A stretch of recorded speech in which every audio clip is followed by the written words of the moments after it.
સ્વામિનારાયણ સંપ્રદાયના એક સ્વામીના વાયરલ થઈ રહેલા વિડીયોને લઈને વધુ એક વિવાદ સર્જાયો. વિડીયોમાં ગણપતિ મહારાજ અને ઘનશ્યામ મહારાજને માસ્યાઈ ભાઈ ગણાવવાનો દાવો કરવામાં આવ્યો. આ નિવેદન સામે જૂનાગઢના ભવનાથ વિસ્તારના અગ્રણી સંત અને રુદ્રેશ્વર જાગીર ભારતી આશ્રમના મહંત ઇન્દ્ર ભારતી બાપુએ કડક પ્રતિક્રિયા આપી છે.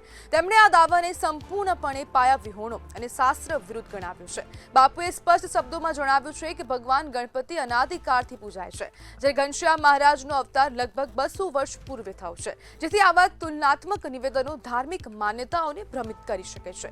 હાલ આ મુદ્દો સોશિયલ મીડિયા પર ચર્ચાનું કેન્દ્ર બની ગયો છે. અનેક શ્રદ્ધાળુઓ દ્વારા આ નિવેદન પર માફીની માંગ પણ ઉઠી રહી છે.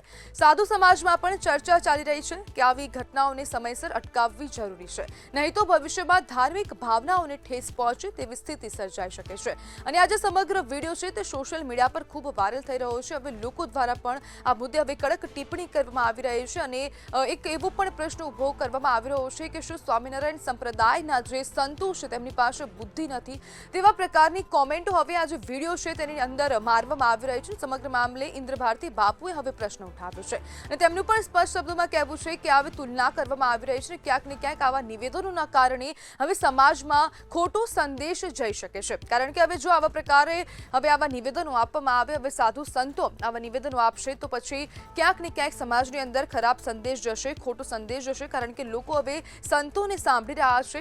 હવે જે સ્વામી છે તેમને પણ સાંભળી રહ્યા છે અને હજારો કરોડો લોકો સાંભળતા હોય છે. ત્યારે હવે જો લોકોમાં આવી ગેરસમજ ઊભી થાય તો પછી પ્રશ્નો થવા પણ સ્વાભાવિક છે. જ્યારે ગણપતિ અને ઘનશ્યામ મહારાજને માસિયાઈ ભાઈ કહેતા હવે વિવાદ ઉભો થઈ રહ્યો છે અને ઇન્દ્ર ભારતી બાપુએ આકરા શબ્દોમાં પ્રતિક્રિયા આપી છે અને સનાતન ધર્મમાં ક્યાંક ને ક્યાંક હવે વિવાદ પણ ઉભો થઈ રહ્યો છે અને એક આ શબ્દ માસિયાઈ ભાઈથી હવે વિવાદ ઉભો થઈ રહ્યો છે. બાપુએ નિવેદનને પાયા વિહોણું ગણાવ્યું છે, શાસ્ત્ર વિરુદ્ધ પણ હવે ગણાવ્યું છે, કારણ કે હવે જો જે પ્રમાણે ઘનશ્યામ મહારાજ છે તેમનો જન્મ 200 વર્ષ પૂર્વે કહેવામાં આવી રહ્યો છે અને તે જ હવે ગણપતિ જે મહારાજ છે તેમનો તે તો અનાદિકાળથી પૂજાઈ રહ્યા છે, છતાં પણ હવે આવા પ્રકારના નિવેદનો આપવામાં આવી રહ્યા છે, તુલના કરવામાં આવી રહી છે, તો ક્યાંક ને ક્યાંક લોકોમાં હવે ખોટો સંદેશ પણ જઈ શકે છે અને લોકોની ધાર્મિક ભાવનાને પણ ઠેસ પહોંચી છે, જેના કારણે લોકો હવે માફીની પણ માંગણી કરી રહ્યા છે કે આ જે સંત છે, જે સ્વામી છે, તેમને હવે ક્યાંક ને ક્યાંક માફી માંગવી જોઈએ. લોકોની ધાર્મિક ભાવનાઓને ઠેસ પણ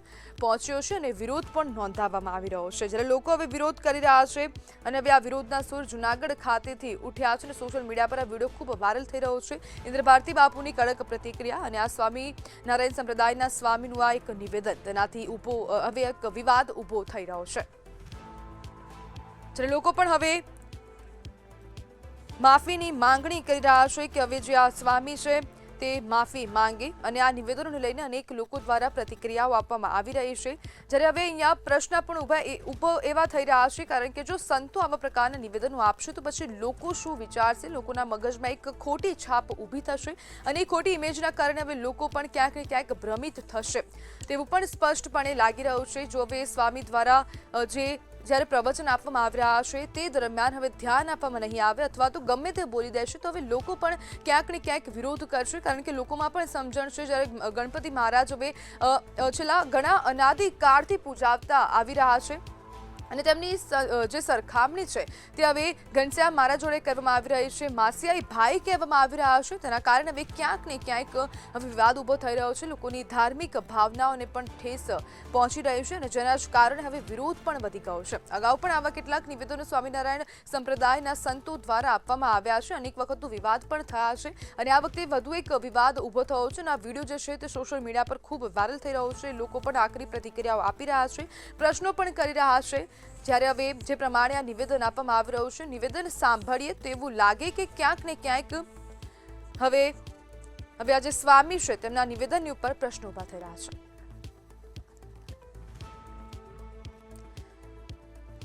અને આજ મુદ્દે આપણી સાથે ચર્ચા કરવા માટે ખાખી મઢીના મહંત સુખરામ બાપુ જોડાઈ ગયા છે. સુખરામ બાપુ, આ નિવેદન પર આપની શું પ્રતિક્રિયા છે? સૌપ્રથમ તો જી બેન, આપને માધ્યમથી જે આ સ્વામિનારાયણના સાધુ સંતોએ વારંવાર બફાટ કરતા હોય છે, આ બફાટને હું આપને ચેનલના માધ્યમથી બખોડી કાઢું છું. આ તદ્દન ખોટી વાત છે.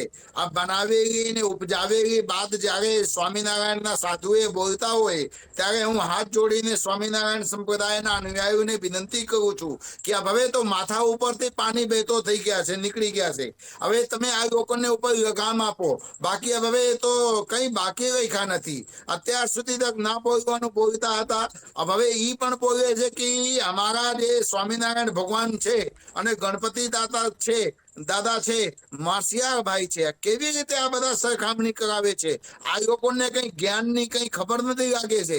4 વેદ 18 પુરાણ 6 શાસ્ત્રના અધ્યયન કરવું જોઈએ, ત્યારે આવી રીતના એ લોકોને બફાટ કરવું જોઈએ. આ વારંવાર આવું બફાટ કરતા હોય છે એટલે અમારે બધાને આત્માને બહુ દુઃખ પહોંચે છે કે આ સ્વામિનારાયણના સાધુએ પોતાને જાતને ભણેલા ગણેલા બતાડે છે.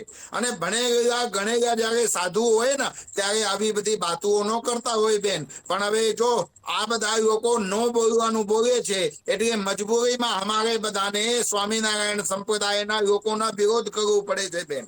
અને જ્યારે અમારા ગણપતિ દાદાને પોતાને ભગવાનને સાથે સરખામણી કરાવે છે ને ત્યારે અમને એવું દુઃખ થાય છે કે હવે અમારે કઈ શબ્દ નથી આ લોકોને બોલવા માટે. કારણ કે આ બધા નીચ કામ કરી રહ્યા છે. અમારા 33 કોટી દેવી દેવતાઓને પોતાના ઘનશ્યામ પાંડે સાથે સરખામણી કરાવે છે. હવે કઈ રીતની માનસિકતા આ બધાની છે બેન, કઈ ખબર નથી પડતી. હું આપને ચેનલના માધ્યમથી અમારા જે સનાતન ધર્મના સાધુ સંતો છે, અમારા સનાતન ધર્મના જે અમારા બ્રાહ્મણો છે, બધાને હું વિનંતી કરું છું કે જ્યાં જ્યાં સ્વામિનારાયણના સાધુઓના મંદિર હોય ને ત્યાં જઈને એ લોકોને લખિતમાં તમે જુઓ કે માસિયાભાઈ કેવી રીતે આ લોકો બતાવી શકે છે બેન. સુખરામ બાપુ, હવે જો આવા પ્રકારના નિવેદનો મહંતો દ્વારા આપવામાં આવે, સ્વામીઓ દ્વારા આપવામાં આવે, તો પછી સમાજ પર શું અસર પડે? કારણ કે હવે સમાજનો મોટો ભાગનો હિસ્સો સ્વામીઓના નિવેદનને સાંભળતો હોય છે અને મોટા ભાગના લોકો તો તેને સાચું માની લેતા હોય છે. બેન, બહુ સારો પ્રશ્ન આપે કર્યા છો. જે સ્વામિનારાયણ સંપ્રદાયને જે લોકો માને છે બહુ સારા ઉચ્ચ કોટીના ભણેલા વ્યવસ્થિત માણસો હોય છે. સ્વામિનારાયણના જે હરિભક્તો છે એ લોકોને વારંવાર બ્રેન વોશ કરીને એ લોકોને માઇન્ડ ડાયવર્ટ કરવામાં આવે છે. અને સ્વામિનારાયણના સાધુઓ જે બફાટ કરે ને સ્વામિનારાયણના હરિભક્તો એને માનતા હોય છે.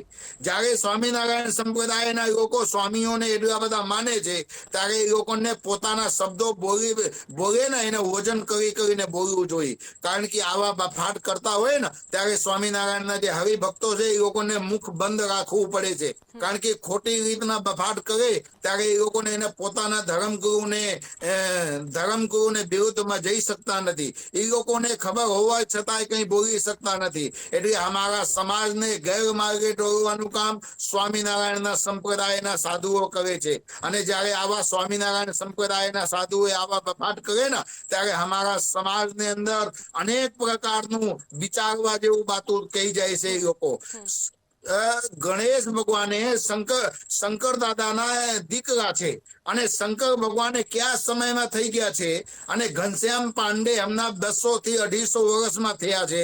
કઈ રીતે આ માસિયાભાઈ ગણાવી શકે છે?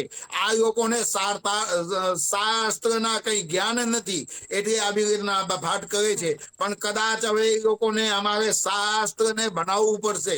કારણ કે આ લોકોને મંદિરમાં જઈને અમને અમારા 33 કોટી દેવી દેવતાઓના જ્ઞાન આપવું પડશે. ત્યારે આ લોકો સ્વામિનારાયણ સંપ્રદાયને સુધરશે. બેન, આપના ચેનલના માધ્યમથી હું અમારા સનાતન ધર્મના જે હરિભક્તો છે, સનાતન ધર્મના જે ઉપાસકો છે, એ બધાને વિનંતી કરું છું કે જ્યારે આવી રીતના આ લોકો બફાટ કરે છે ને ત્યારે આવા બફાટ કરનાર લોકોને મુખમાં જવાબ એ લોકોને આપવું જોઈએ. અને હું જે સ્વામિનારાયણના હરિભક્તો છે એ હરિભક્તોને પણ કહી રહ્યા છું કે તમે શાંતિથી સાનુમાના બેઠા કેમ સાંભળો છો? તમારા જે ધર્મગુરુ છે આવી રીતના બફાટ કરતા હોય અને તમે વારંવાર આવી રીતના સાંભળી હવે સાંભળવામાં નહીં આવે બેન. જી બિલકુલ બાપુ, જોડાવા બદલ આપનો આભાર.